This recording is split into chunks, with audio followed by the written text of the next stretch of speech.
যখন লাইফ আপনাকে হিট করবে তার বদলে আপনিও লাইফকে হিট করো। যখন লাইফ আপনাকে চ্যালেঞ্জ করবে তখন আপনিও সব চ্যালেঞ্জকে অ্যাকসেপ্ট করো।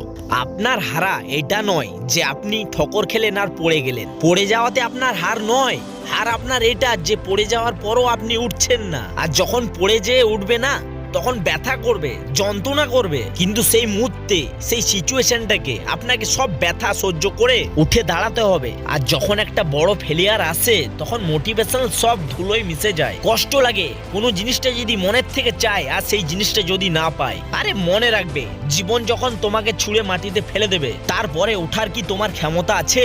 আপনি কি ওঠার চেষ্টা করছেন? কি আপনার চোটটাকে, কি আপনার ব্যথাটাকে, কি আপনার যন্ত্রণাটাকে, কি আপনার পড়ে যাওয়াটাকে, সেগুলো কি সব ভুলে আপনি কি এগোতে চান?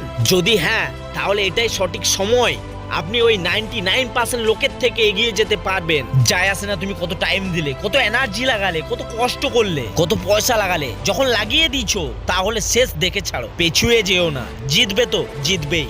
জীবন আপনাকে ঠোকর মেরে ফেলে দিতে পারে, কিন্তু জীবন কখনোই আপনাকে হারাবে না। হার তো আমাদের কাছে, আমরা নিজেরাই হার মেনে হেরে নিই। জীবন কখনোই আমাদেরকে হারায় না।